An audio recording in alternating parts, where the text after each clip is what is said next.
Good evening, everybody. It's RJ back again today. Did the Sunday trivia recap earlier this morning, but I wanted to give everybody an update on the contest. In case you did not know it, and judging from the entrance I've been receiving, most of you don't know it or haven't gotten around to it. I am running a 300 subscriber contest. The contest to date has 7 entrants. These are the individuals that I have actually received a video from that I know of. So 3D 80s Kid, Basement Card Collector, God is Great, Kevin's Budget Card Breaks, Lisa Z, Nerd Pocket Cards, and Paige and Denibin, I'm going to call it Denibin, have submitted an entry to my contest. The contest is my 300 subscriber contest. It is ending but at 12 p.m. Eastern Time, midnight Eastern Standard Time, Friday evening. So I will link to the original video below, but essentially you're trying to show me the back of 3 cards. Essentially, I wanted to focus on the fact that card backs really have a lot of cool stuff if you take the time to look at it. So as I'm sitting here, I just grabbed 3 random cards. This one is a 2020 Topps Chrome Decade's Next product, a guy named Shogo Akiyama of the Reds. And one of the things they showed here were the Reds live ball era decade records. So in the decade of the 70s, Johnny Bench holds the record for the Reds for the most home runs in a single decade, that being the decade of the 70s with 290. Surprisingly, nobody in this crazy era we're in now has ever hit more home runs for the Reds during a single decade. In the decade of the 20s, Ed Roush maintained a 342 batting average during the entire decade. That's not surprising, given the fact that people just don't hit for average anymore.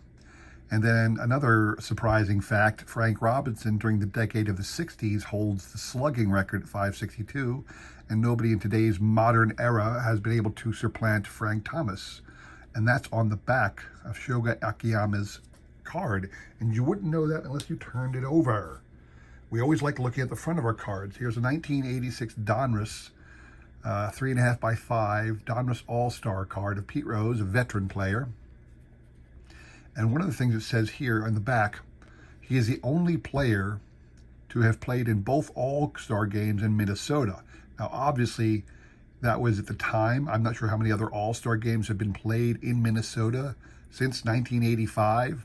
But back in this was an 86 product, so it would have been 1985 that they could have told that he made the All-Star game. But he was the only one who played in the All-Star game in Minnesota, both held in 1985 and 1965. Shows you how long Pete had been playing at that time. If he'd been playing for 21 years and made the All-Star game both times it was in Minnesota City, all right? So there you go. That's on his back, and you would not know that unless you turned it over. Here is a 1953 Topps Archives release. This is from 1992 or 1991. Can't remember when the 1953 style archives were first issued, but this is the Mickey Mantle card from that release, a little off center. On the back, it just brags about Mickey, of course, telling you how awesome he was. But in the bottom, you have this awesome trivia question. What is the record for the most hits in a season in the American League? And if you would read that, you'd find out that George Sisler had hit 257 hits in 1920, which was the American League record. I believe that was also the Major League record for the longest time until Ichiro came along. But this, again, what it shows you is the interesting things you can find on the back of cards that we just never bothered to look never bothered to take the time to look at. We always admire the way the card looks. We might flip it over and look at some stats or something like that, but very rarely do we read it. And I wanted you to read the back of cards, so that's why I'm running the contest. There are great prizes. I want you to find just 3 cards, 1 veteran, 1 Hall of Famer, 1 no-named or unknown player, and show me the back. Show me something interesting on the back of those cards. Again, I only have 7 entrants so far. Would love to get a lot more. I have heard many people talking that they're going to start, they're going to get one out soon, but my contest ends on Friday night. So, if you want to get out there, start going now.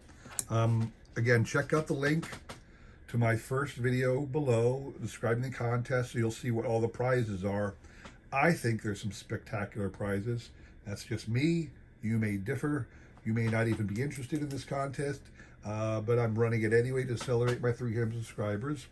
So take some time. Check out those other channels I talked about. Check out what they've done in their entry. I think they're pretty awesome. And again, I hope you can join in. Appreciate you watching. Well, just say take care.